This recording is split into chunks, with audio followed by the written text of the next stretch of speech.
Escondida nos cantos menos conhecidos da história bíblica, há uma história que a igreja tentou apagar. Enquanto muitos conhecem Enoque como o homem fiel que andou com Deus, existe outro Enoque, o filho de Caim, o primeiro assassino da humanidade. Esse descendente esquecido se tornou o construtor da primeira cidade da humanidade, teve visões aterrorizantes vindas do céu e escreveu um livro tão controverso que os primeiros líderes da igreja o proibiram completamente. Em seus escritos, ele revelou verdades proibidas sobre anjos caídos que tiveram relações com humanos, dando origem a uma raça monstruosa de gigantes que causaram destruição no mundo. Durante séculos, acreditou-se que seu livro estava perdido para sempre, até que cópias escondidas foram descobertas por arqueólogos em cavernas distantes.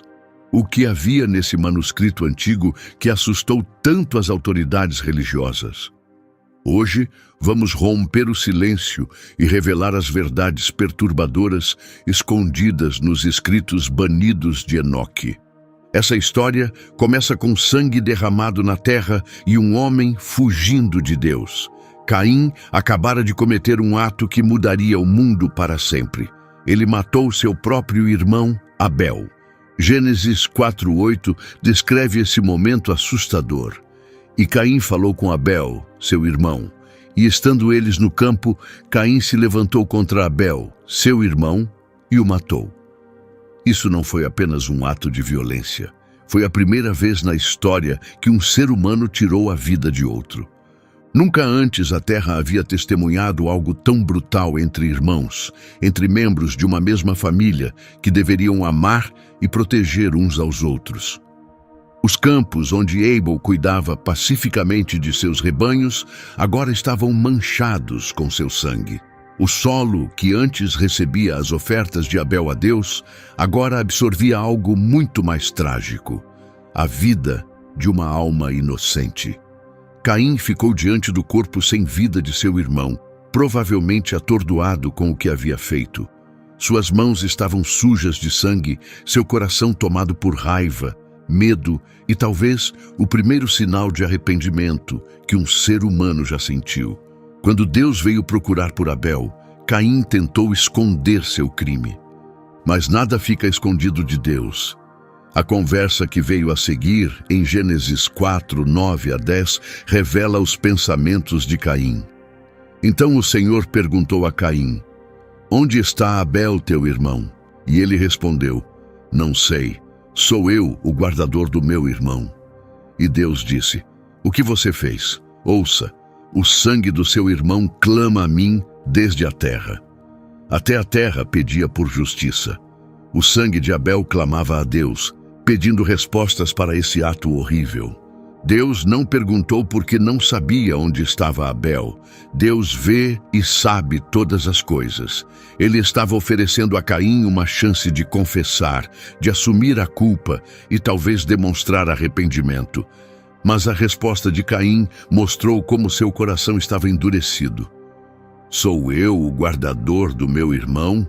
Respondeu sem demonstrar preocupação com a vida de Abel, nem culpa por suas ações. Ele permaneceu desafiador, mesmo diante de Deus. O julgamento de Deus foi rápido e certeiro.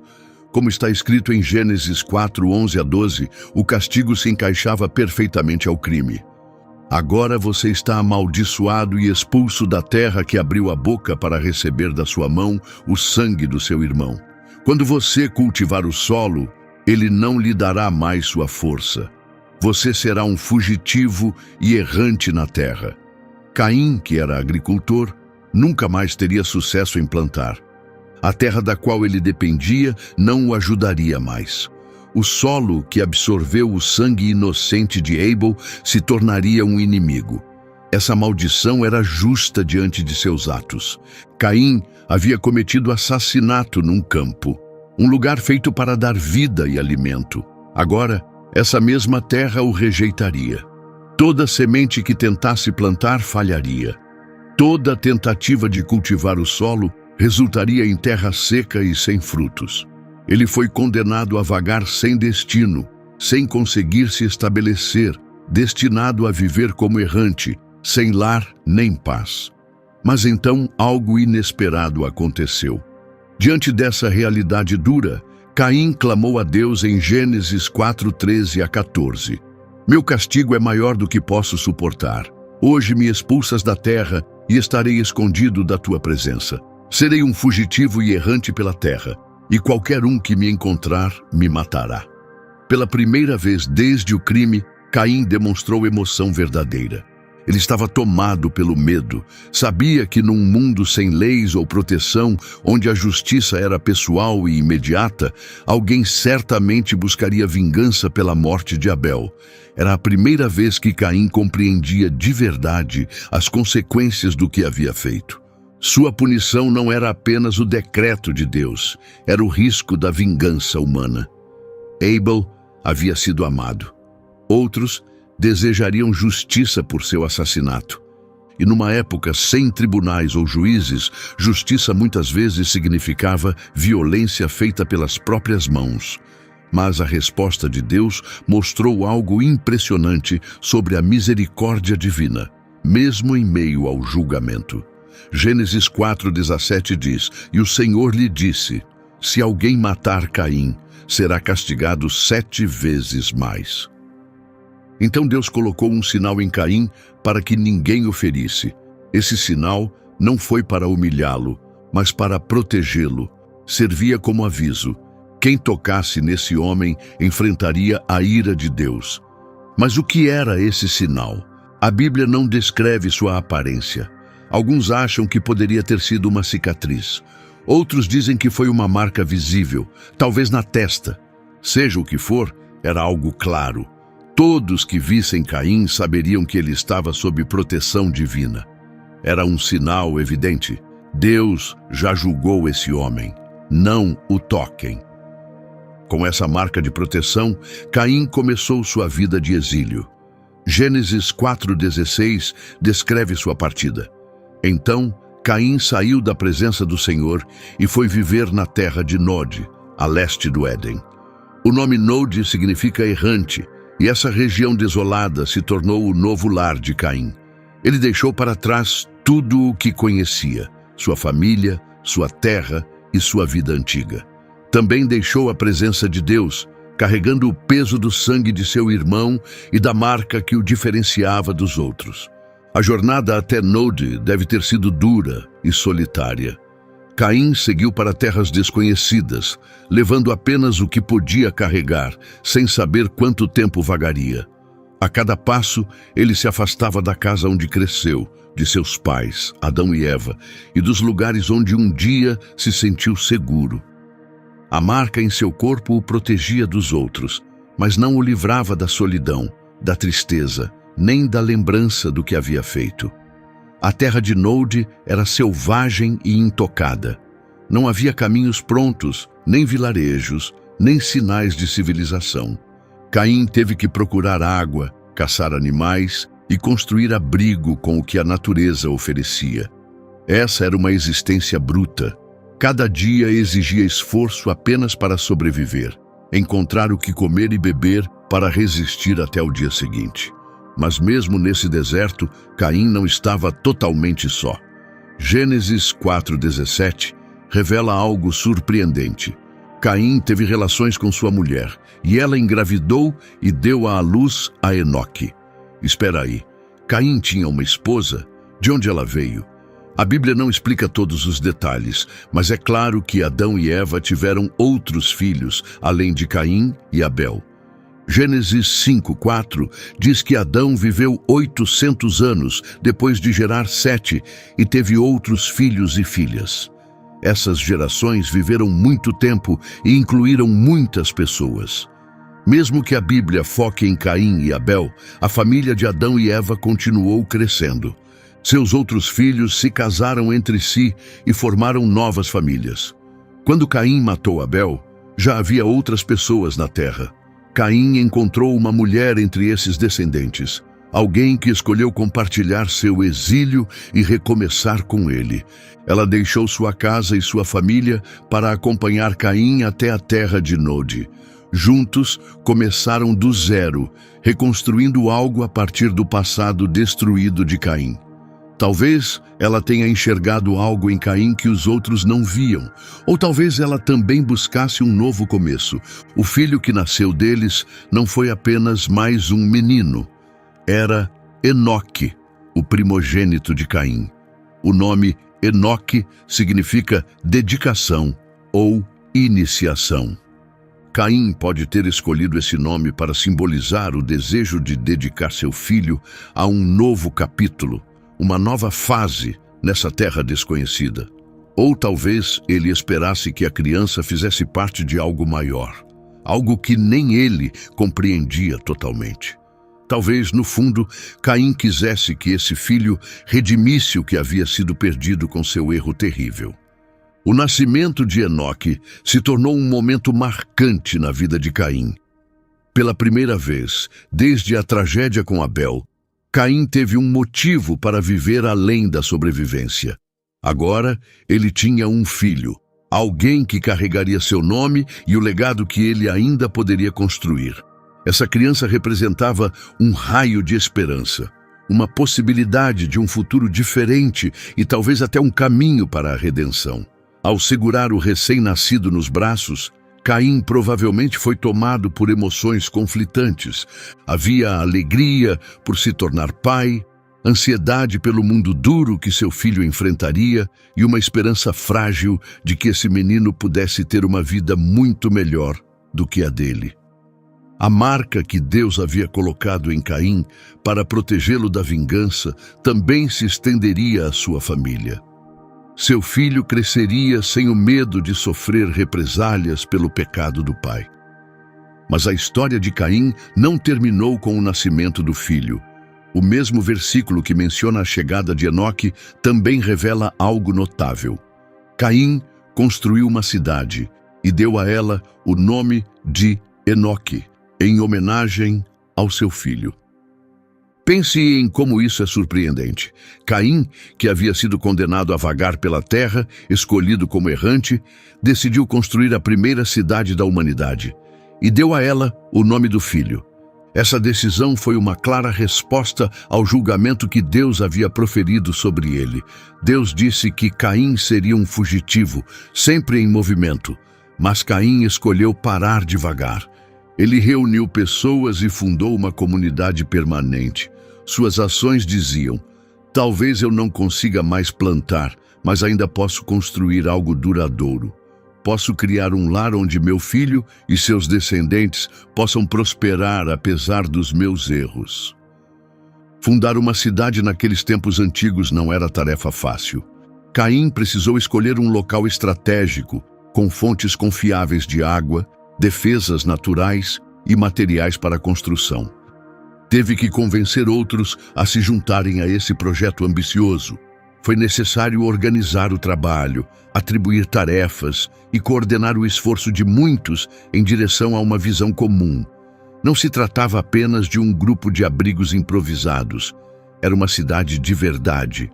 Muros, portões, ruas e edifícios foram sendo erguidos. Com isso, Caim deixou sua marca na história, uma marca bem diferente daquela que Deus havia colocado sobre ele. A marca de Deus servia como proteção e lembrança do julgamento. A cidade de Caim, por outro lado, simbolizava ambição e legado. Ele estava criando algo totalmente novo para a humanidade. Até então, as pessoas viviam em tendas, movendo-se com os animais e levando uma vida simples e nômade, em contato direto com a natureza. Essas primeiras pessoas seguiam o ritmo das estações, mudavam de lugar quando a grama acabava, possuíam pouco e viviam de forma simples. Mas Caim estava fazendo algo completamente diferente. Ele estava construindo algo fixo, que permaneceria. Estava lançando as bases do que um dia se tornaria a civilização humana. Construiu muros para proteção contra ameaças externas. Adicionou portões para controlar quem entrava e quem saía. Ruas foram traçadas para organizar o movimento de pessoas e mercadorias. Erguer a cidade não foi rápido. Levou anos de trabalho duro. Pedras precisaram ser cortadas e moldadas à mão. Muros foram levantados do zero. Fundações tiveram que ser cuidadosamente posicionadas. Caim liderou esse esforço, organizando equipes, designando funções e supervisionando essa tarefa gigantesca. Nunca antes algo assim havia sido tentado na história da humanidade. O jovem Enoque cresceu cercado por essa obra incrível.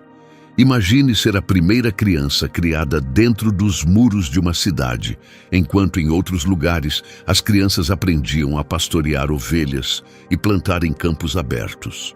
As lições de Enoque eram sobre muros e portões, sobre viver perto de outras pessoas, sobre lidar com a complexidade da vida urbana. Ele vivenciou coisas que nenhuma criança antes dele havia experimentado. A cidade que levava seu nome se tornou seu parquinho, sua sala de aula e seu futuro, tudo ao mesmo tempo. Ele caminhava pelas ruas que seu pai havia planejado, brincava nos pátios que seu pai havia idealizado e aprendia com as pessoas que seu pai havia reunido ali. Cada parte da sua vida era uma lembrança viva de que aquele lugar existia por causa da visão e da determinação de Caim. Mas não foram apenas os edifícios e as ruas que moldaram os primeiros anos de Enoque. Foram também as pessoas que decidiram viver ali. A cidade de Caim atraiu indivíduos em busca de mudança, de algo diferente do estilo de vida antigo. Pessoas que não se encaixavam nos padrões tradicionais. Alguns foram atraídos pela promessa de um novo começo, como o próprio Caim. Outros vieram porque eram inventores e criadores, ansiosos para explorar novas ideias e formas de viver. Outros chegaram por curiosidade, apenas querendo ver com os próprios olhos esse novo tipo de assentamento. A cidade se tornou um centro de inovação e experimentação. Gênesis 4:20-22 nos dá uma ideia sobre os parentes de Enoque e o que eles realizaram. Adá teve um filho chamado Jabal. Ele se tornou o ancestral dos que vivem em tendas e criam gado. O irmão dele, Jubal, foi o pai de todos os que tocam harpa e flauta. Zilá também teve um filho, Tubal-Caim, que foi o primeiro artesão a trabalhar com bronze e ferro. Essas pessoas não eram apenas parentes distantes de Enoque. Elas viviam com ele na cidade. Contribuíam ativamente para seu crescimento com suas habilidades e ideias. Jabal estava mudando a forma como as pessoas cuidavam dos animais, desenvolvendo novas maneiras de criar rebanhos, até mesmo dentro dos limites da cidade. Jubal estava trazendo a música ao mundo, criando instrumentos com sons nunca antes ouvidos. Tubal-Caim dominava a arte de trabalhar com metais, fabricando ferramentas e armas muito superiores às feitas de pedra ou madeira. Música, metalurgia, cuidado com os animais e planejamento urbano, todos esses avanços estavam nascendo dentro da família de Caim. Enoque cresceu no meio dos primeiros músicos do mundo, dos primeiros ferreiros e dos primeiros planejadores urbanos. Sua cidade se transformou em um centro de criatividade e descobertas humanas. As pessoas produziam ferramentas de metal, compunham músicas e construíam edifícios notáveis. O som de martelos batendo no metal ecoava pelas ruas enquanto Tubal-Caim e seus aprendizes trabalhavam sem parar. Melodias flutuavam no ar enquanto Jubal ensinava outros a tocar os instrumentos que havia inventado. O balido das ovelhas e o mugido do gado faziam parte do dia a dia, com as novas técnicas de pastoreio criadas por Jabal. Aquilo não era apenas um lugar onde as pessoas viviam, era um lugar onde a própria cultura humana estava nascendo. Enoque testemunhava essa transformação vibrante ao seu redor. Ele via a visão do pai se tornando realidade, observava como a cidade crescia e evoluía a cada dia. Aprendia sobre liderança ao ver Caim organizar pessoas e coordenar projetos. Aprendia sobre inovação ao ver seus parentes inventarem novos métodos e ferramentas. Ele passou a entender o incrível potencial da criatividade e da perseverança humanas. À medida que crescia, de menino para jovem, absorvia essas lições profundamente. Percebeu que grandes coisas podiam ser alcançadas quando as pessoas trabalhavam juntas. Viu que os desafios podiam ser superados com determinação e ideias novas. Compreendeu que verdadeira liderança era saber despertar o melhor nos outros e guiar seus esforços em direção a objetivos comuns. Quando Enoque se tornou adulto, era natural que ele assumisse o lugar do pai. Caim estava envelhecendo e alguém precisava liderar aquela cidade em pleno crescimento. Enoque havia sido preparado para isso desde o início. Sabia como a cidade funcionava, conhecia bem seu povo e havia aprendido lições valiosas observando a liderança do pai. Naturalmente, a cidade que levava seu nome agora se tornava sua responsabilidade. Mas liderar esse novo tipo de comunidade exigia habilidades nunca vistas antes. Enoque precisava aprender a governar não apenas famílias ou pequenos grupos, mas centenas de pessoas vivendo lado a lado. Ele enfrentava decisões sobre comércio, justiça e como gerenciar o trabalho que mantinha a cidade funcionando bem. Eram capacidades que nenhum outro líder humano havia precisado desenvolver até então. A cidade também começou a atrair atenção de fora. Pessoas se interessavam por essa nova forma de viver. Algumas viajavam até lá para negociar, trazendo mercadorias de lugares distantes em troca do que a cidade produzia. Outras vinham para aprender, curiosas para entender como funcionava a vida urbana. Algumas decidiam ficar, oferecendo seus talentos e conhecimentos para fortalecer ainda mais a cidade. Enoque rapidamente se viu no centro desse novo polo de atividade. Como sucessor de Caim, ele recebia comerciantes, acolhia visitantes e resolvia os desafios do dia a dia dessa comunidade única. Com tantas pessoas vivendo tão próximas, ele teve que desenvolver novas habilidades em diplomacia, negociação e liderança. As responsabilidades sobre os ombros de Enoque eram imensas. Ele precisava garantir que comida e água fossem distribuídas de forma justa entre a população em crescimento. Era chamado para resolver disputas entre vizinhos que viviam mais próximos do que qualquer um havia vivido antes. Tinha que supervisionar o trabalho de artesãos, construtores e comerciantes. Também enfrentava decisões sobre expandir os muros da cidade para acomodar o número crescente de habitantes. A cada dia surgiam novos desafios que ninguém na história havia enfrentado. Como manter a paz entre centenas de pessoas vivendo tão próximas, como organizar o trabalho para que todos contribuam sem sobrecarregar ninguém, como distribuir os espaços de moradia e o que fazer quando surgem conflitos. Enoque estava aprendendo a lidar com essas novas e complexas dinâmicas sociais, mas ao mesmo tempo, um outro desenvolvimento importante acontecia no mundo. Enquanto os descendentes de Caim construíam cidades e avançavam em tecnologia, uma outra linhagem surgia com um foco totalmente diferente. Gênesis 4:25 a 26 nos conta. Adão teve relações com sua esposa novamente e ela deu à luz um filho, a quem chamou Sete, dizendo: Deus me concedeu outro filho em lugar de Abel, porque Caim o matou. Sete também teve um filho e lhe deu o nome de Enos. Naquela época, os homens começaram a invocar o nome do Senhor. Depois de perder Abel, Adão e Eva receberam outro filho, chamado Sete, que significa designado ou colocado, pois o viam como a provisão de Deus para substituir o filho perdido. A linhagem de Sete seguia um caminho bem diferente da de Caim. Enquanto os descendentes de Caim estavam focados em desenvolvimento urbano e inovação tecnológica, os descendentes de Sete se dedicavam a buscar a Deus. A expressão invocar o nome do Senhor carrega um significado profundo. Indica que a família de Sete começou a organizar a adoração. talvez se reunindo regularmente para orar, cantar e buscar orientação divina juntos. Eles se esforçavam para manter viva a relação com Deus, transmitindo histórias e ensinamentos de geração em geração.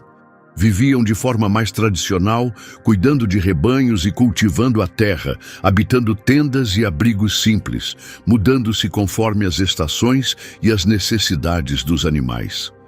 Não se importavam tanto com invenções ou progresso, mas sim com fidelidade e obediência a Deus.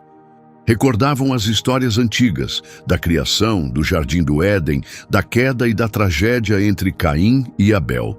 Mantinham esses relatos vivos, ensinando-os a seus filhos. Enquanto a cidade de Enoque ressoava com sons de ferramentas e música, o povo de Sete se reunia em silêncio para orações e adoração. Enquanto os descendentes de Caim se orgulhavam de suas inovações e conquistas culturais, os de Sete permaneciam humildes diante de Deus, buscando sua vontade em tudo o que faziam. Isso criou uma divisão crescente entre os dois ramos da humanidade. De um lado, a linhagem de Caim, urbana, inventiva, culturalmente avançada, mas cada vez mais distante de Deus. Seu foco estava nas realizações humanas, construir, criar, fazer a civilização avançar. Orgulhavam-se de seu progresso, confiavam em suas habilidades e se preocupavam menos com a aprovação divina. Do outro lado, a linhagem de Sete, tradicional, devota, com vidas simples, mas conectadas espiritualmente. Davam mais importância a agradar a Deus do que impressionar os outros.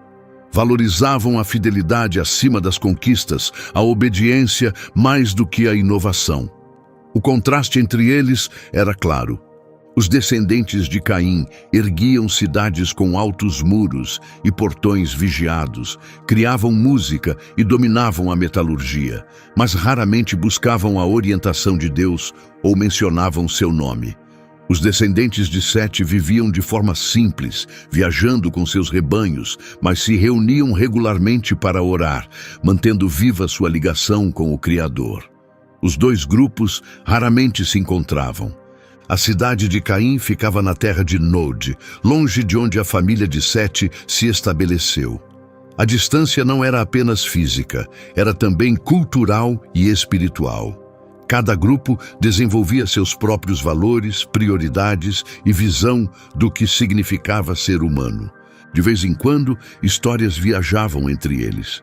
Os descendentes de Sete ouviam falar da cidade impressionante que Caim havia construído, com seus muros e novas tecnologias.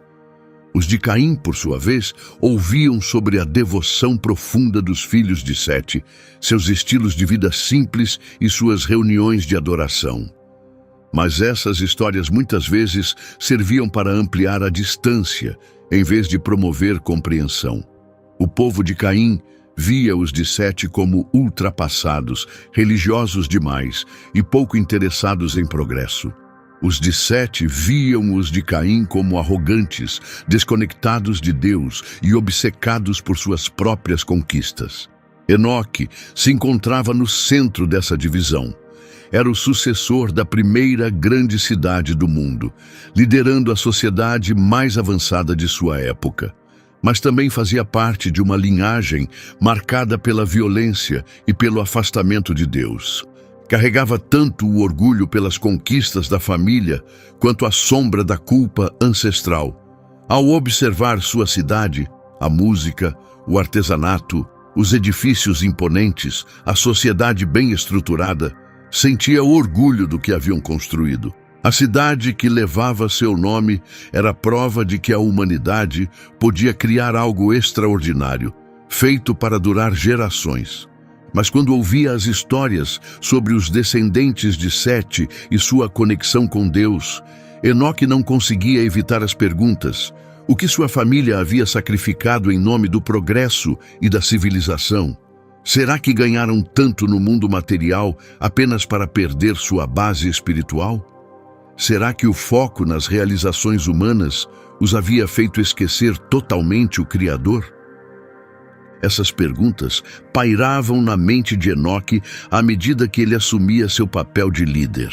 Reconhecia as conquistas incríveis de seu povo, mas também sentia um vazio, algo ausente nas vidas deles.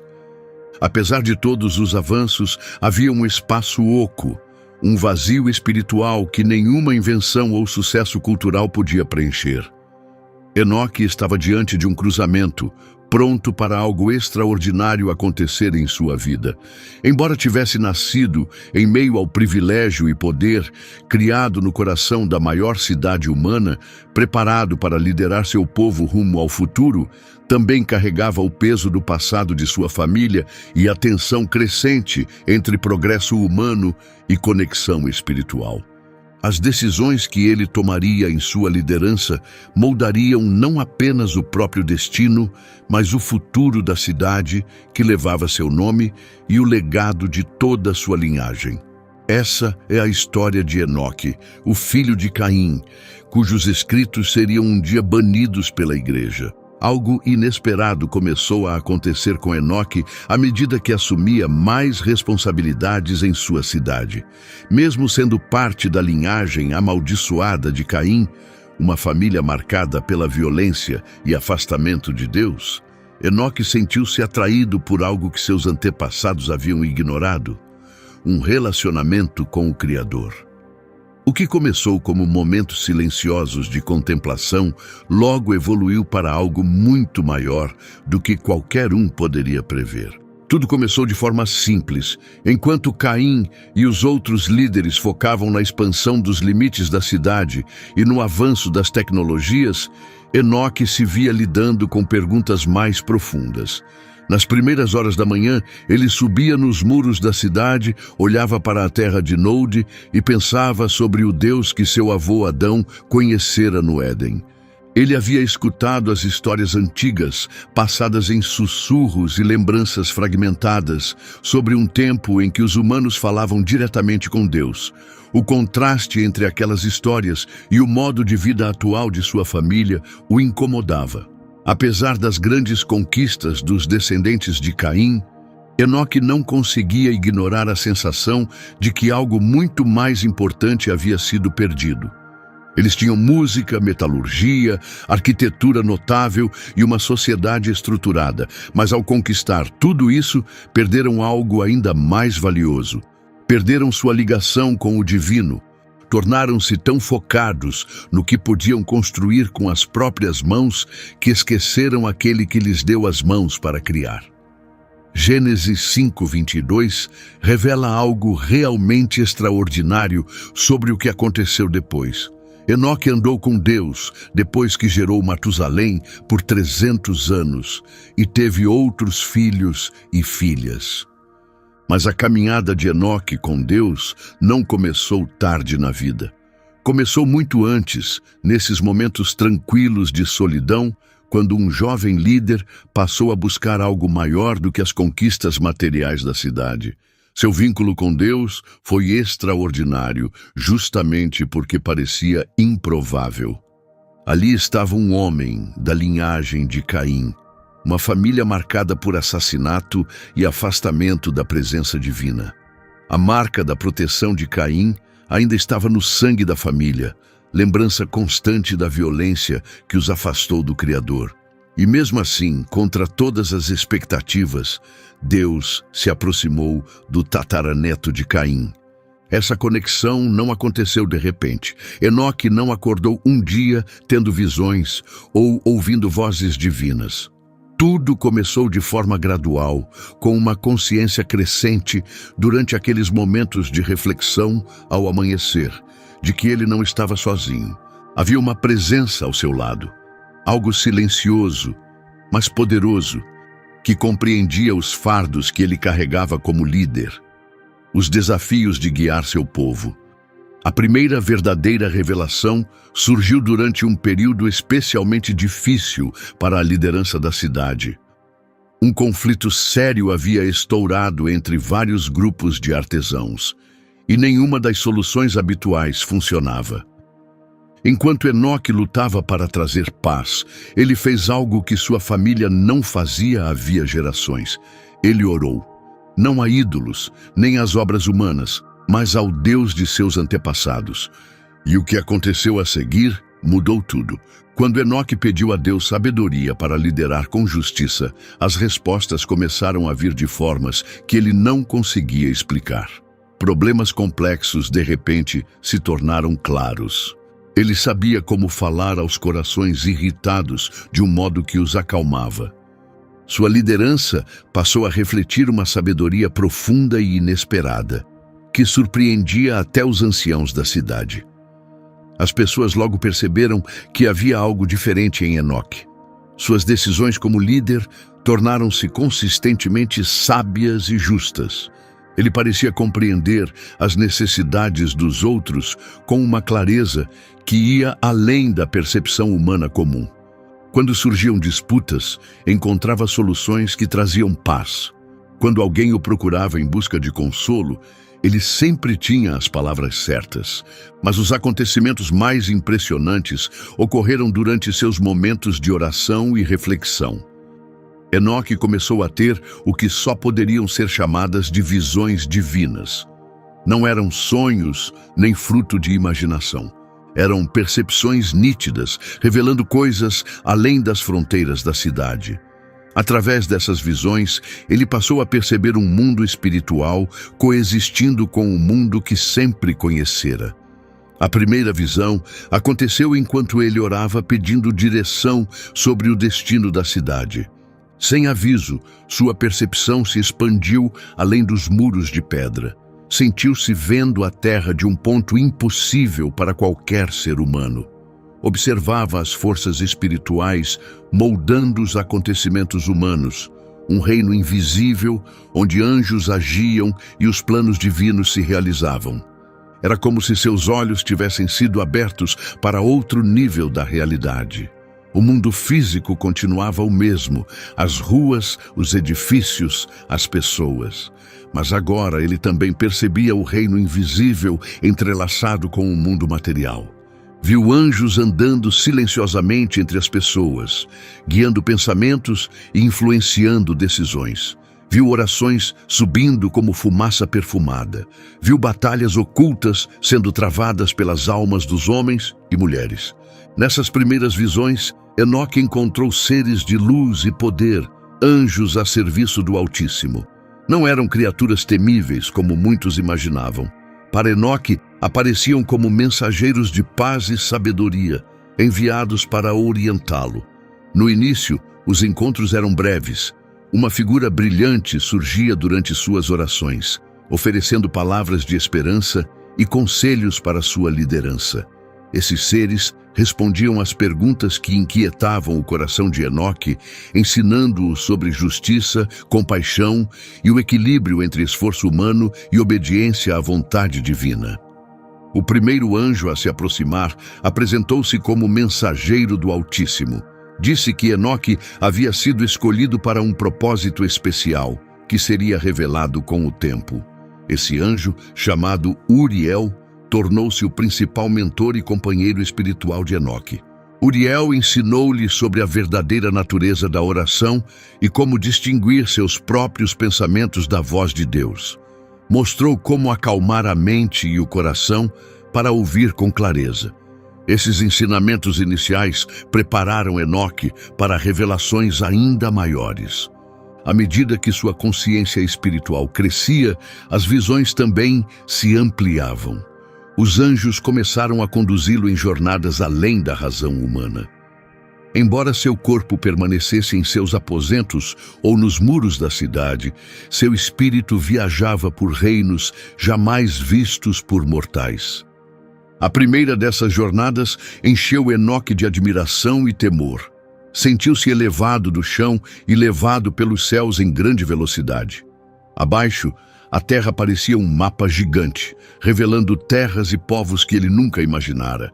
Viu rios majestosos cortando o solo, cadeias de montanhas dividindo regiões e oceanos imensos contornando os continentes.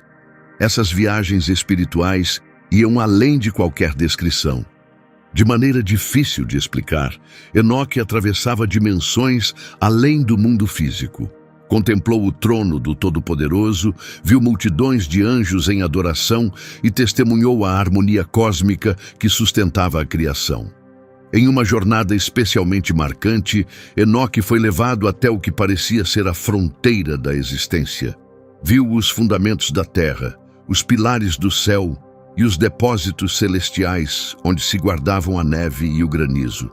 Acompanhou o curso do sol e da lua e começou a entender pela primeira vez a incrível precisão por trás do projeto do Criador. Uriel explicou que Deus havia estabelecido leis que governavam não apenas os homens, mas cada parte da criação. O sol nascia e se punha com exatidão. A lua seguia seus ciclos sem falhar. As estrelas se moviam segundo instruções divinas. As estações vinham no tempo certo e a chuva caía conforme a necessidade. Em outra dessas jornadas, Enoque viu a árvore da vida que antes ficava no jardim do Éden. Viu sua beleza indescritível e entendeu que ela era fonte de vida eterna. Os anjos explicaram que a rebelião da humanidade havia cortado seu acesso à árvore, mas insinuaram que Deus tinha um plano para restaurá-la àqueles que fossem fiéis. A árvore era majestosa. Seu tronco erguia-se firme, os galhos se espalhavam amplamente e suas folhas nunca murchavam.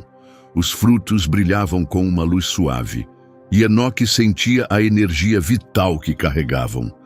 Ele entendeu que aquela árvore representava mais do que vida eterna. Simbolizava uma relação profunda e ininterrupta com o Criador.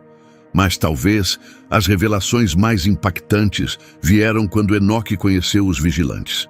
Esses eram um grupo especial de anjos encarregados de missões na terra.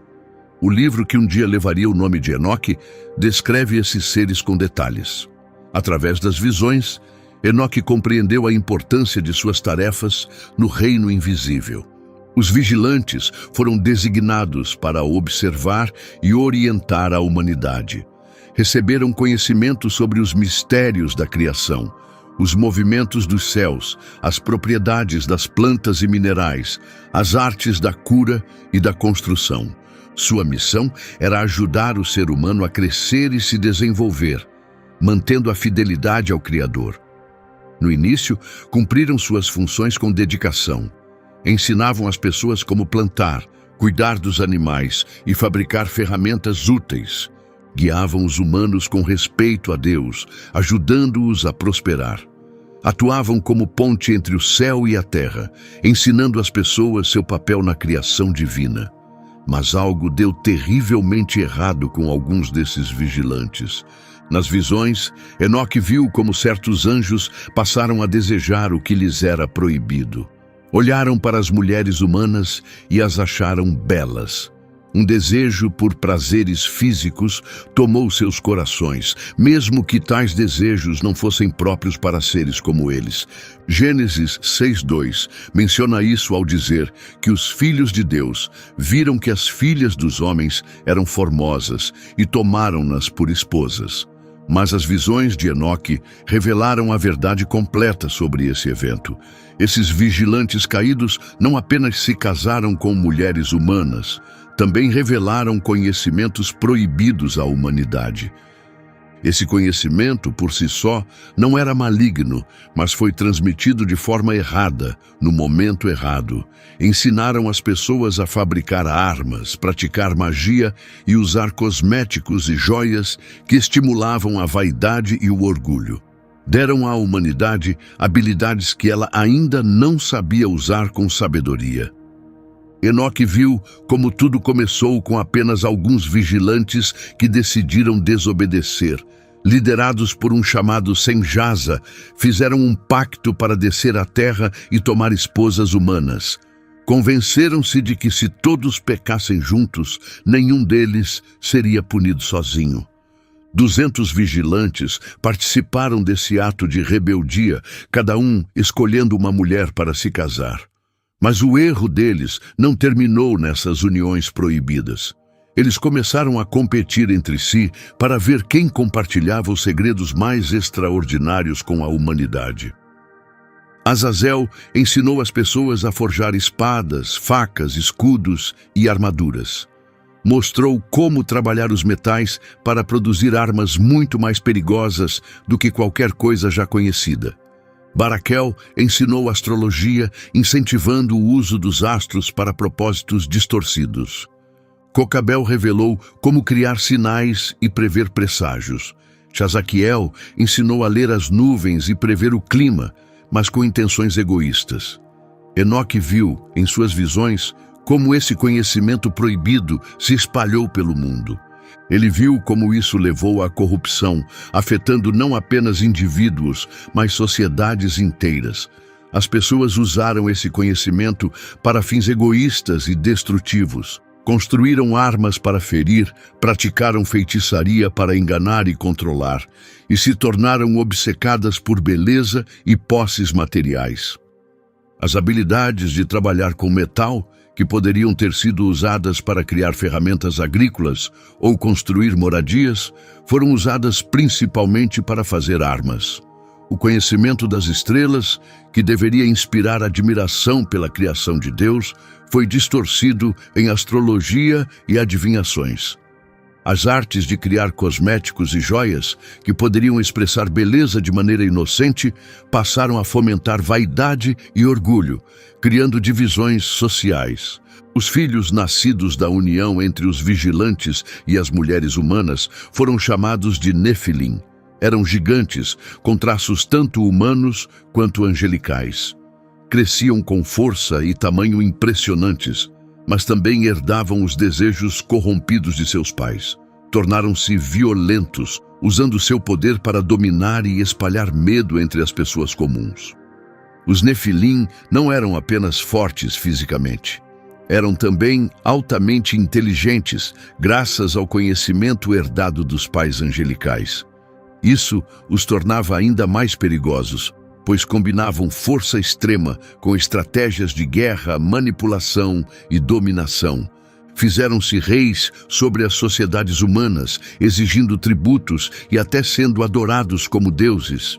Enoque viu, repetidamente, como essa corrupção se espalhava pela terra como uma praga. Até os descendentes de Sete, que antes permaneciam fiéis a Deus, começaram a se desviar por influência desse conhecimento proibido.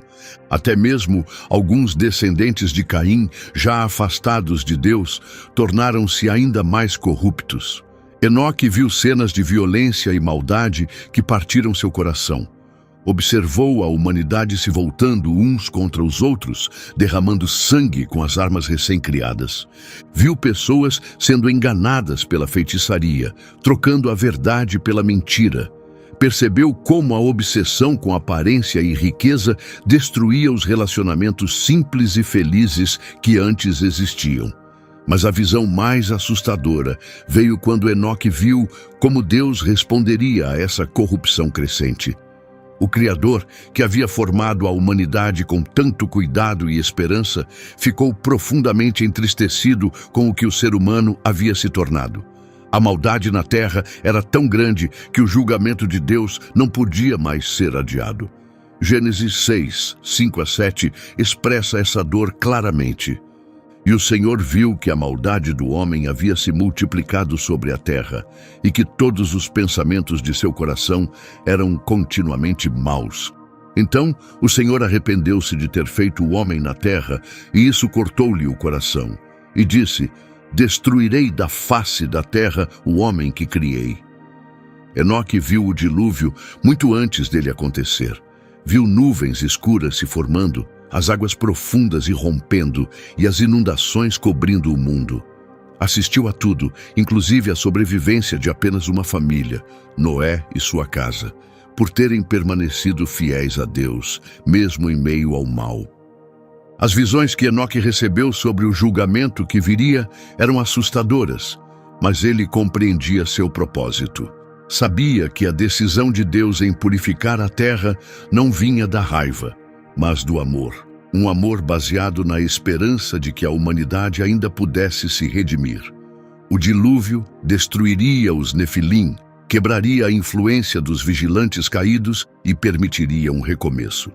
Mas o papel de Enoque não era apenas testemunhar tudo em silêncio. Em um de seus encontros mais profundos com os anjos, ele recebeu uma missão divina que mudaria o rumo de sua vida. Os anjos revelaram que ele havia sido escolhido para ser um escriba, um registrador de revelações sagradas e profecias divinas. Essa responsabilidade vinha com instruções claras. Enoque deveria registrar tudo o que havia visto e ouvido em suas jornadas pelos céus. Tinha que escrever os nomes e os atos dos vigilantes caídos, detalhar a corrupção que haviam espalhado pela terra e registrar o julgamento que estava por vir. Mas também deveria compartilhar a mensagem de esperança que viria após o julgamento, o plano de Deus para redimir e restaurar o que havia sido perdido.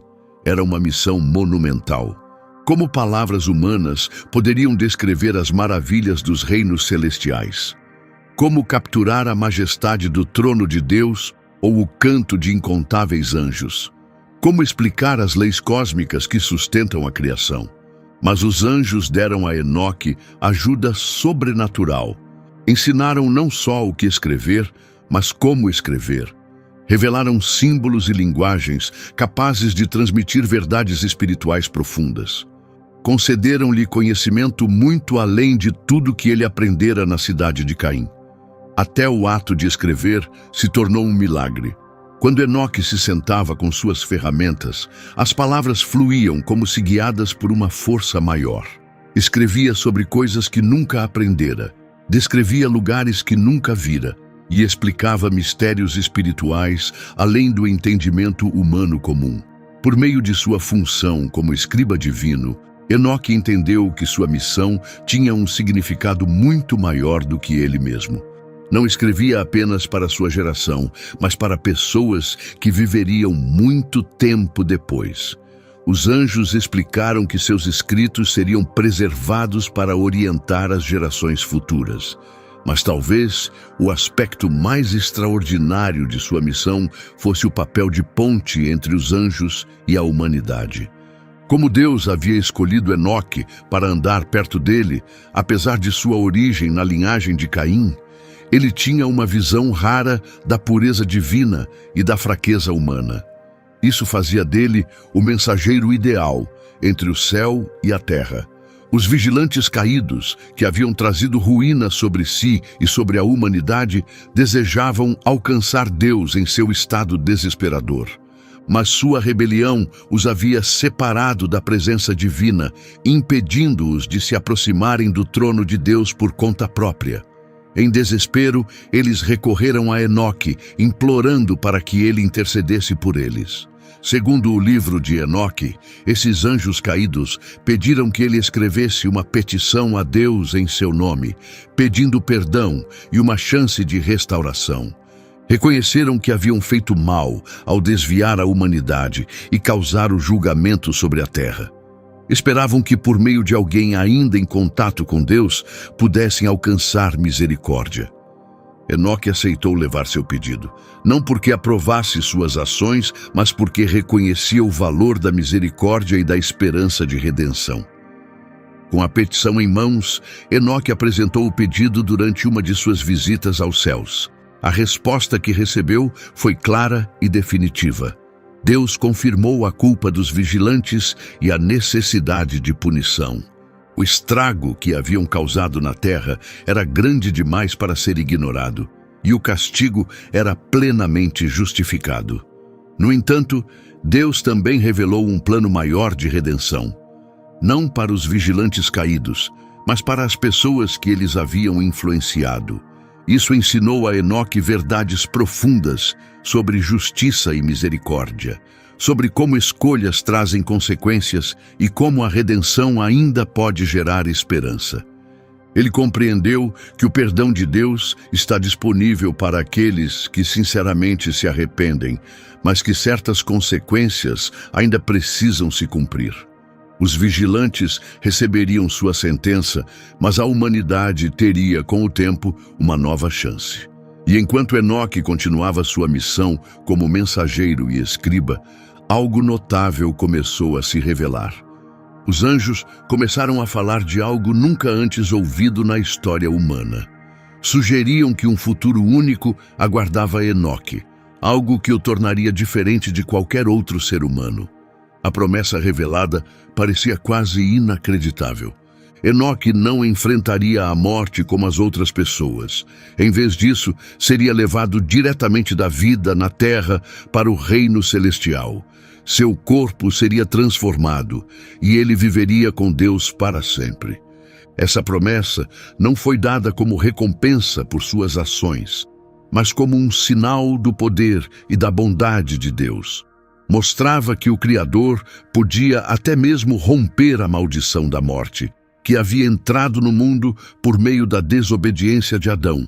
Era uma prévia da vida eterna que Deus desejava oferecer a todos os seus filhos fiéis. Os anjos explicaram que a partida de Enoque serviria a mais de um propósito. Seria uma demonstração para sua geração de que Deus ainda desejava um vínculo íntimo com a humanidade. Também manteria Enoque seguro para que pudesse continuar seu papel como mensageiro e escriba no reino celestial. Além disso, ofereceria esperança às gerações futuras de que a morte não era o fim definitivo para os seres humanos. À medida que o tempo de sua transformação se aproximava, Enoque permaneceu fiel em sua missão de registrar as mensagens divinas e servir como elo entre o céu e a terra. Compreendia que seu serviço na terra o preparava para um propósito ainda maior no céu, um propósito eterno. A última parte de sua jornada espiritual na terra foi marcada por encontros cada vez mais profundos com a presença de Deus. Suas visões tornaram-se mais frequentes e detalhadas. Os anjos começaram a revelar não apenas eventos do seu tempo, mas profecias que ultrapassavam gerações. Enoque viu o surgimento e a queda de reinos, viu povos reconhecerem a Deus e presenciou momentos que moldariam a humanidade por séculos. Nesse período, seu papel se expandiu além da intercessão pelos anjos caídos. Ele passou a interceder por toda a humanidade, levando orações e esperanças diante do trono de Deus. Aqueles que viviam com retidão em sua época o procuravam, pedindo que orasse por eles e por seus entes queridos.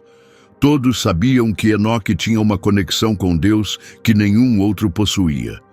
Histórias sobre seus dons espirituais se espalharam além de sua terra natal. Pessoas viajavam de longe apenas para ouvi-lo e buscar conselhos. Chegavam com suas dúvidas mais profundas sobre Deus, sobre a justiça e os mistérios da vida e da morte. Enoque sempre os guiava de volta à verdade central que aprendera em suas jornadas celestiais. Deus deseja se conectar com a humanidade, e esse laço pode ser alcançado por meio da fé e da obediência. Concluir suas revelações escritas se tornou o maior propósito de Enoque em seus últimos anos na Terra. O livro que leva seu nome era mais do que um registro de visões. Era um guia detalhado para compreender o mundo espiritual e o papel da humanidade dentro dele. Descrevia ordens celestiais, explicava princípios cósmicos, anunciava eventos futuros e oferecia sabedoria para viver corretamente em um mundo corrompido. Seus escritos eram diferentes de tudo o que já havia sido produzido. Eles respondiam a perguntas que atormentavam o ser humano desde a criação. Como o cosmos foi estruturado? Que tipos de anjos existem e quais são suas funções? De que forma as forças invisíveis influenciam os acontecimentos terrenos? Qual é o plano final de Deus para a humanidade? O livro de Enoque oferecia respostas a essas e muitas outras questões, como está escrito em Gênesis 5:24. Enoque andou com Deus e já não foi encontrado, pois Deus o tomou para si. Embora esse versículo seja breve, ele mal sugere a grandeza do que aconteceu na vida de Enoque. De alguém nascido em uma linhagem marcada pela vergonha, Ele se tornou o ser humano mais espiritualmente desperto da história. Sua transformação de homem terreno a escriba celestial revelou que a misericórdia divina é maior que a fraqueza humana. O livro escrito por Enoque durante sua impressionante jornada espiritual foi algo totalmente novo para a humanidade. Nunca alguém havia tentado documentar visões tão vívidas dos céus, conhecimento tão detalhado sobre os anjos e o funcionamento do universo, ou profecias tão específicas sobre o fim dos tempos. A obra de Enoque tornou-se o primeiro exemplo de literatura apocalíptica, um gênero que influenciaria o pensamento religioso por gerações. Enoque abordava sua escrita com a mesma dedicação com que liderava seu povo. Registrava cada visão com exatidão, anotava cada encontro com atenção e preservava cada profecia tal como havia recebido. Sabia que suas palavras não eram apenas para sua época, mas para gerações futuras. O ato de escrever era algo que nenhum outro humano havia experimentado. Quando Enoque se sentava para escrever, era como se as palavras fluíssem por ele com direção divina. Escrevia sobre lugares que nunca tinha visto, explicava ideias além do entendimento comum e registrava nomes e eventos revelados em suas viagens celestiais. O resultado dessa orientação divina foi uma obra vasta e detalhada. Não trazia apenas histórias pessoais, oferecia uma visão clara de como os mundos espiritual e físico estão conectados. Descrevia as hierarquias angelicais e as tarefas específicas atribuídas a cada ordem no plano de Deus. Relatava a rebelião dos vigilantes e explicava como seus ensinamentos proibidos desviaram a humanidade. Alertava sobre o julgamento que viria, mas também falava da esperança de redenção futura. O que tornava os escritos de Enoque tão revolucionários era sua profundidade e amplitude. Os textos sagrados anteriores eram mais simples, focados nas relações de Deus com indivíduos, em leis morais e em cânticos de louvor. A obra de Enoque era diferente. Apresentava uma imagem completa da estrutura do universo e da influência do mundo espiritual sobre o físico. O conteúdo do livro era fascinante e perturbador ao mesmo tempo. Enoque escreveu em detalhes sobre os anjos caídos, nomeando vigilantes específicos e listando os conhecimentos proibidos que cada um havia transmitido aos humanos. Azazel, por exemplo, ensinou a criar armas. Baraquel levou as pessoas ao erro da astrologia. Cocabel revelou como fabricar sinais falsos e presságios. Os nomes e os pecados se acumulavam, formando um relato completo de como a rebelião desses anjos contribuiu para a queda da humanidade. Mas talvez a parte mais impressionante dos escritos de Enoque fosse o relato sobre os Néfilim. Esses seres, nascidos da união entre anjos caídos e mulheres humanas, eram descritos como gigantes impiedosos que causavam sofrimento às pessoas comuns. Enoque detalhou seu tamanho colossal, força sobrenatural e uma fome interminável por violência e destruição. Descreveu como esses seres assumiram o controle de sociedades humanas, exigindo reverência e oferendas. O livro também continha muitas profecias sobre o fim dos tempos. Enoque teve visões de um grande julgamento que viria sobre a terra, eliminando a corrupção que havia contaminado a humanidade. Descreveu vividamente o dilúvio, explicando que ele serviria como punição pelo mal, mas também como purificação para um novo começo. Escreveu sobre a sobrevivência de uma única família justa que reconstruiria a vida humana após as águas baixarem. E além do impacto imediato do dilúvio, Enoque incluía profecias que alcançavam um futuro distante. Falava sobre impérios que surgiriam e cairiam, sobre povos que reconheceriam a Deus e sobre uma futura restauração, quando a justiça governaria a terra. Suas visões ofereciam esperança além da destruição, mostrando que o plano de Deus não se limitava ao julgamento, mas apontava para a redenção final. À medida que os escritos de Enoque se espalharam entre o povo, causaram grande impacto. Nada parecido havia sido escrito antes. As pessoas se surpreendiam com os retratos detalhados dos céus, se intrigavam com as descrições das hierarquias angelicais e se emocionavam com os alertas sobre o futuro. O livro respondia a questões que perturbavam a humanidade desde o princípio dos tempos. A antiga comunidade judaica acolheu os escritos de Enoque com entusiasmo. Era uma obra que explicava em detalhes o que outros textos apenas mencionavam brevemente. A curta passagem em Gênesis sobre os filhos de Deus tomando esposas humanas se tornava um relato completo da rebelião angelical.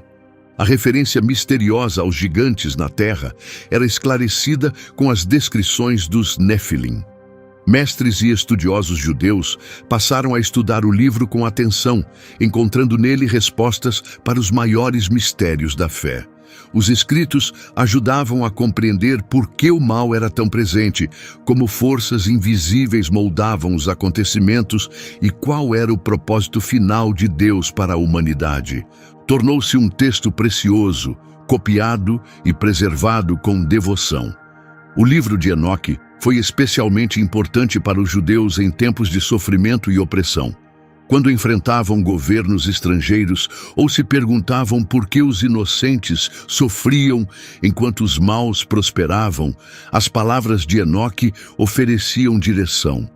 Revelavam que por trás das lutas humanas havia uma realidade espiritual, que Deus conhecia a dor da humanidade e que a verdadeira justiça seria cumprida. Por muitos séculos, o livro de Enoque foi profundamente respeitado dentro da tradição religiosa judaica. Era citado por mestres, estudado por sábios e valorizado pelo povo. Embora nunca tenha sido incluído oficialmente nas escrituras hebraicas, era amplamente aceito como uma revelação autêntica de Deus. Muitos acreditavam que ele era essencial para quem buscava compreender o mundo espiritual invisível. Quando o cristianismo surgiu a partir do judaísmo, os primeiros seguidores naturalmente herdaram o respeito pelos escritos de Enoque. Os autores do Novo Testamento claramente conheciam seu conteúdo, com alguns fazendo referências diretas ou indiretas às suas ideias. A influência dos escritos de Enoque pode ser rastreada por todo o início da literatura cristã. A referência mais evidente aparece na carta de Judas, versículos 14 e 15, que diz: "E foi também acerca destes que profetizou Enoque, o sétimo depois de Adão, dizendo..." Esse trecho cita diretamente o livro de Enoque, reconhecendo suas palavras como verdadeira profecia. Judas também menciona a história do arcanjo Miguel disputando com o diabo pelo corpo de Moisés, um relato ligado a tradições encontradas nos escritos de Enoque. A segunda carta de Pedro contém ensinamentos semelhantes sobre anjos caídos mantidos em cadeias, aguardando julgamento, ideias profundamente exploradas no livro de Enoque. Além dessas referências diretas, a influência de Enoque pode ser percebida por todo o Novo Testamento.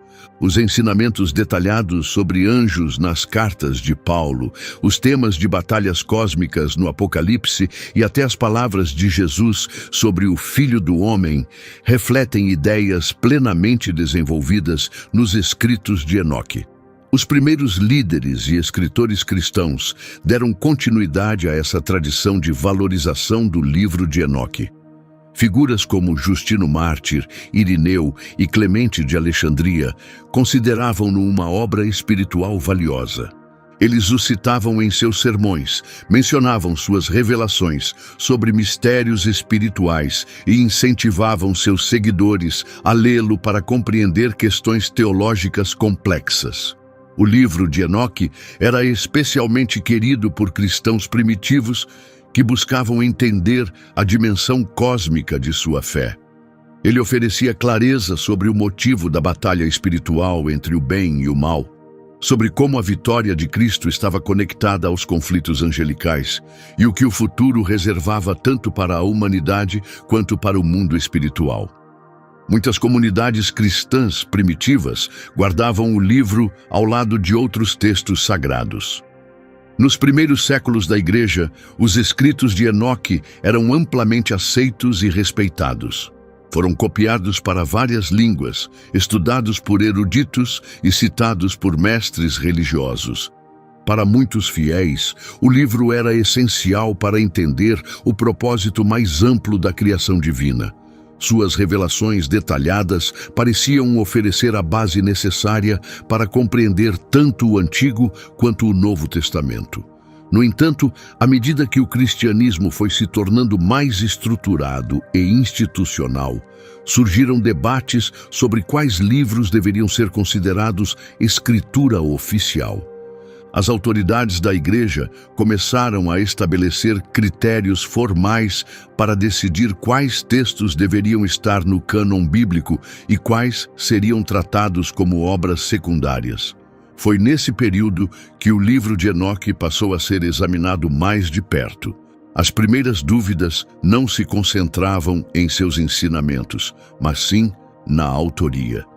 Alguns líderes da Igreja começaram a questionar se o livro havia realmente sido escrito pelo Enoque bíblico, aquele que foi levado aos céus. Notaram que o texto continha profecias específicas sobre eventos que aconteceram muito tempo depois da época de Enoque, o que levou muitos a acreditar que ele fora escrito mais tarde por outra pessoa. Essas dúvidas sobre a autoria levantaram questões maiores. Se o próprio Enoque não escreveu o livro, por que tratá-lo como escritura inspirada? Os líderes da Igreja passaram, então, a traçar uma linha entre os livros que tinham autores claramente reconhecidos e aqueles que pareciam obras posteriores com nomes antigos atribuídos. Também houve preocupações quanto ao conteúdo do livro. Embora ideias como a queda dos anjos e o julgamento divino fossem aceitas, certos detalhes incomodavam. As descrições de anjos se relacionando com humanos, o foco no conhecimento proibido e as longas listas de nomes de anjos pareciam especulativas ou até perigosas para alguns líderes. À medida que o cristianismo se expandia pelo Império Romano e passava a dialogar com a filosofia grega, alguns teólogos preferiam abordagens mais racionais e menos mitológicas sobre Deus. As histórias dramáticas do livro de Enoque, com viagens celestiais e encontros angelicais, pareciam simplistas ou ingênuas diante de um público cristão cada vez mais erudito. O afastamento do livro de Enoque foi acontecendo aos poucos. Líderes diferentes tinham opiniões diferentes e algumas comunidades ainda o valorizavam enquanto outras não. Com o tempo, a visão predominante passou a ser que o livro era interessante, mas não autoritativo, digno de leitura, mas não digno de ser considerado escritura sagrada. A rejeição formal do livro de Enoque pela Igreja não aconteceu de forma repentina, mas se consolidou através de concílios e decisões oficiais ao longo do tempo. Figuras importantes como Jerônimo e Agostinho, que tiveram grande influência na formação da doutrina cristã, expressaram dúvidas sobre a inclusão do livro no cânon. Alegaram que sua autoria era incerta e que seu conteúdo não era essencial para o entendimento da fé cristã. Em 364 d.C., o Concílio de Laodiceia publicou uma das primeiras listas reconhecidas de livros bíblicos, e o livro de Enoque foi deixado de fora. Concílios posteriores seguiram esse modelo e, ao longo do tempo, o livro foi formalmente excluído das escrituras cristãs, aceitas na maioria das regiões. Já no século V, o livro de Enoque era geralmente considerado apócrifo pela maior parte dos grupos cristãos. Junto com a rejeição oficial, surgiram também esforços para limitar a distribuição do livro. Líderes da Igreja ordenaram que se parasse de copiá-lo e compartilhá-lo. Em muitos casos, os manuscritos existentes foram destruídos. O objetivo era evitar que os fiéis se confundissem ou fossem enganados por um texto que já não era considerado confiável. Oficialmente, os líderes justificavam suas ações com base nas dúvidas sobre a autoria, na posição do livro fora do cânon e no temor de que ele pudesse levar a interpretações erradas sobre a fé. Diziam que o livro tratava de especulações desnecessárias e poderia alimentar ideias equivocadas. Mas talvez houvesse motivos mais profundos por trás dessas decisões. O livro de Enoque criticava duramente líderes religiosos corruptos e alertava sobre falhas morais entre os que estavam no poder. Alguns estudiosos acreditam que isso possa ter deixado certos líderes desconfortáveis. O livro também enfatizava a revelação direta de Deus fora da estrutura da igreja, algo que podia parecer ameaçador para aqueles que buscavam consolidar sua autoridade. Outro fator pode ter sido o desejo de separar o cristianismo do judaísmo. Ao tentar afirmar sua identidade como nova fé, afastar-se de textos judaicos como o de Enoque parecia necessário. Rejeitar oficialmente o livro de Enoque foi uma maneira clara de afirmar que o cristianismo possuía seus próprios textos sagrados. Essa decisão foi eficaz. Por mais de 1000 anos, o livro quase desapareceu das igrejas e comunidades da Europa e do Mediterrâneo. Alguns estudiosos ainda mencionavam o livro em seus escritos, mas cópias completas eram praticamente impossíveis de encontrar. A maioria dos cristãos já nem sabia mais que o livro existia. Ainda assim, a história do livro de Enoque não terminou com sua rejeição pela igreja. Em uma parte específica do mundo cristão, o livro continuou sendo valorizado e protegido. A Igreja Ortodoxa Etíope recusou-se a aceitar a exclusão do livro, continuou acreditando que ele era a escritura legítima e o manteve entre seus textos sagrados. Missionários cristãos antigos haviam levado o livro de Enoque à Etiópia, onde ele foi traduzido para o ge'ez, o idioma local. Enquanto outras igrejas tentavam apagar o livro, a igreja etíope defendeu sua importância, continuou copiando-o e ensinando a partir dele. Tratava-o como parte legítima da Bíblia. Por mais de 1000 anos, a igreja etíope foi praticamente o único grupo cristão que manteve cópias completas do livro de Enoque. Embora pequenos trechos e referências tenham sobrevivido em outros lugares, apenas os etíopes preservaram a obra inteira em suas bibliotecas e mosteiros. Continuaram a lê-lo, a usá-lo na adoração e a considerá-lo um livro essencial da fé. O interesse pelo livro de Enoque ressurgiu no século XVIII, quando europeus que visitavam a Etiópia encontraram cópias em mosteiros locais. Um explorador escocês chamado James Bruce levou exemplares de volta à Europa após sua viagem na década de 1770. Esse fato despertou uma nova onda de interesse acadêmico em torno do texto há muito esquecido. Quando estudiosos europeus começaram a examinar os manuscritos etíopes, ficaram impressionados com o que descobriram. Finalmente, haviam encontrado a fonte de muitas citações antigas que conheciam, mas cujas origens eram desconhecidas. O livro ajudava a preencher lacunas sobre ideias judaicas e cristãs antigas que permaneciam obscuras. A descoberta de manuscritos ainda mais antigos no século XX, especialmente entre os manuscritos do Mar Morto, confirmou que a igreja etíope havia realmente preservado uma obra autêntica. Fragmentos do livro de Enoque encontrados em Qumran revelaram que grupos judaicos da época de Jesus conheciam e respeitavam o texto, exatamente como a tradição etíope sempre afirmara. Hoje, o livro de Enoque está amplamente disponível e é estudado por estudiosos em todo o mundo. Embora a maioria das igrejas cristãs ainda não o reconheça como escritura oficial, ele é valorizado como um documento histórico essencial para compreender as crenças judaicas e cristãs primitivas. A história de sua rejeição e sobrevivência nos lembra como o poder religioso e político molda quais textos sagrados são lembrados e quais são esquecidos. A redescoberta moderna do livro de Enoque abriu novos caminhos para a pesquisa bíblica e histórica. Graças a ela, estudiosos têm conseguido rastrear o desenvolvimento de ideias religiosas de forma antes impossível. O livro fornece contexto essencial para entender visões antigas sobre anjos, demônios, vida após a morte e o conflito entre o bem e o mal. E os pesquisadores modernos também passaram a valorizar a qualidade literária da obra, algo que as gerações anteriores não haviam reconhecido. Sua história complexa, descrições detalhadas do universo e profecias ricas revelam um nível de talento literário muito à frente do seu tempo. O livro introduziu estilos literários que mais tarde apareceriam em outros escritos apocalípticos da história judaica e cristã. À medida que especialistas continuam a estudar seu conteúdo, a influência do livro de Enoque em textos religiosos posteriores se torna cada vez mais evidente.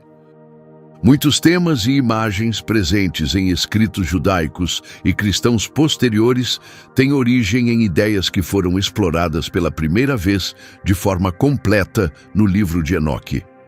Os ensinamentos elaborados sobre anjos no cristianismo medieval, as batalhas cósmicas nas histórias apocalípticas e até partes das tradições islâmicas sobre anjos caídos mostram sinais claros da influência de Enoque. Uma das descobertas mais impressionantes foi o quanto os autores do Novo Testamento se inspiraram nas tradições enoquianas. Além da referência direta no livro de Judas, estudiosos notaram muitas alusões sutis e temas compartilhados ao longo do Novo Testamento.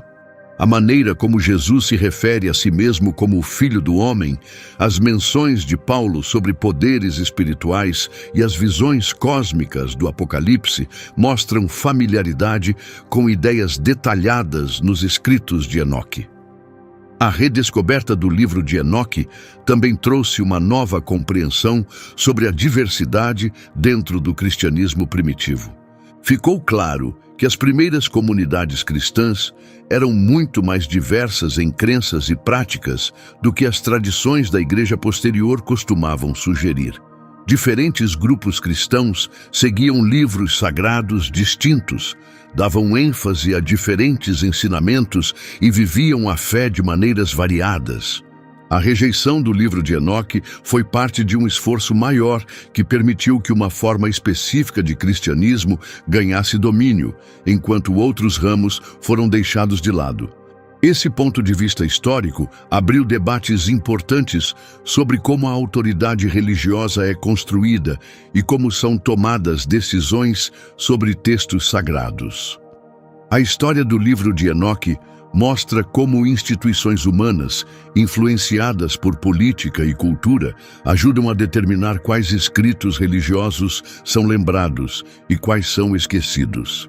O fato de um texto valorizado por comunidades judaicas e cristãs primitivas quase ter desaparecido por mais de 1000 anos mostra como a preservação de textos pode ser frágil e como é essencial haver múltiplos esforços para protegê-los.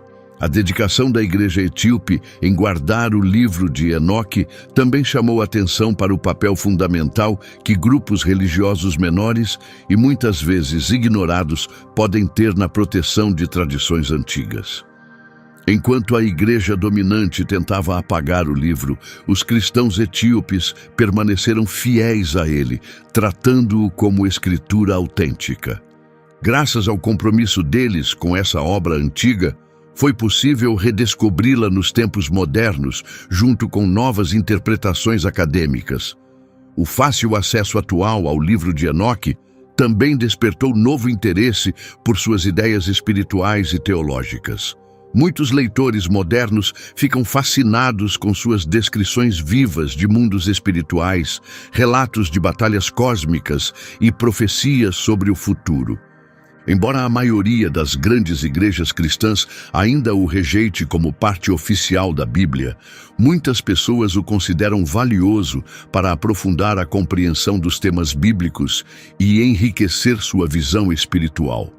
No entanto, essa atenção renovada também trouxe à tona algumas das mesmas preocupações que causaram sua rejeição inicial. Alguns líderes religiosos temem que as pessoas fiquem confusas sobre como o livro se relaciona com as escrituras oficiais, ou que se deixem levar demais por ensinamentos especulativos sobre anjos e segredos cósmicos. Essas preocupações refletem os debates da igreja primitiva sobre como os escritos apocalípticos deveriam se encaixar na fé e prática cristã. Pesquisas acadêmicas sobre o livro de Enoque também mostraram como sua escrita e preservação foram complexas. Especialistas descobriram que a versão atual é, na verdade, uma junção de vários textos diferentes, escritos em épocas distintas e reunidos mais tarde em um só volume. Essa história complicada ajuda a explicar por que os leitores percebem mudanças de estilo e conteúdo, e revela mais sobre como os textos religiosos antigos foram escritos, organizados e transmitidos ao longo do tempo. Trabalhos arqueológicos continuam a oferecer novas pistas sobre o mundo em que o livro de Enoque era valorizado. Os fragmentos encontrados com os manuscritos do Mar Morto confirmaram que múltiplas cópias dos escritos enoquianos eram guardadas em Qumran, mostrando que esses textos eram altamente respeitados pela comunidade judaica que ali vivia. Outras descobertas de manuscritos ajudaram os pesquisadores a traçar como o livro de Enoque foi sendo passado adiante e traduzido entre diferentes grupos religiosos. A história desse livro é um lembrete poderoso de como textos sagrados podem sobreviver mesmo diante de enormes desafios. Mesmo com o esforço da instituição religiosa mais influente de sua época para suprimi-lo, o livro sobreviveu graças ao compromisso de uma comunidade pequena e muitas vezes ignorada. Esse ato de preservação levou com o tempo à redescoberta moderna do livro e ao seu reconhecimento como uma das obras mais importantes da literatura religiosa antiga. O caminho percorrido pelo livro de Enoque, desde sua aceitação ampla, passando por sua rejeição oficial, até o interesse renovado, mostra como a autoridade religiosa e as decisões sobre textos sagrados podem mudar com o tempo. O que uma geração vê como escritura essencial pode ser rejeitado por outra como algo duvidoso ou até perigoso. Os critérios usados para definir a autoridade religiosa também são moldados por eventos históricos e decisões institucionais. As conversas atuais sobre o livro de Enoque ainda refletem essas tensões entre o poder das instituições religiosas e a busca pessoal por significado espiritual. Algumas pessoas veem a redescoberta do livro como uma oportunidade valiosa para recuperar ensinamentos espirituais esquecidos e ampliar a compreensão das tradições de fé antigas. Outras o consideram uma possível distração das crenças centrais da religião ou algo que pode gerar confusão teológica. Para a Igreja Ortodoxa Etíope, que nunca abandonou o livro, esse respeito renovado confirma a sabedoria de sua antiga escolha. Líderes da Igreja Etíope costumam destacar a preservação cuidadosa desse texto como prova de sua forte ligação com as primeiras tradições cristãs. Eles ainda consideram o livro parte de suas escrituras sagradas e continuam a usá-lo tanto em cultos quanto no ensino. O caminho extraordinário do livro de Enoque, de mensagem divina antiga a texto proibido e finalmente redescoberto, mostra como os escritos religiosos percorrem trajetórias complicadas ao longo da história. A influência política, as decisões de líderes religiosos, as mudanças culturais e as ações individuais moldam quais textos antigos resistem ao tempo e quais são perdidos. A sobrevivência deste livro Apesar das tentativas de apagá-lo, reflete tanto a devoção dos que o protegeram quanto o impacto duradouro de sua mensagem, que continua a inspirar leitores de diferentes gerações e culturas. Se você gostou de aprender sobre esse mistério bíblico, inscreva-se para mais histórias não contadas da história antiga. E compartilhe este vídeo com quem gosta de descobrir a verdadeira verdade por trás das histórias que achávamos que já conhecíamos. O que mais te surpreendeu na história de Enoque? Conte nos comentários abaixo. Obrigado por assistir e te espero no próximo vídeo, onde vamos revelar mais um incrível segredo bíblico que estava escondido bem diante dos nossos olhos.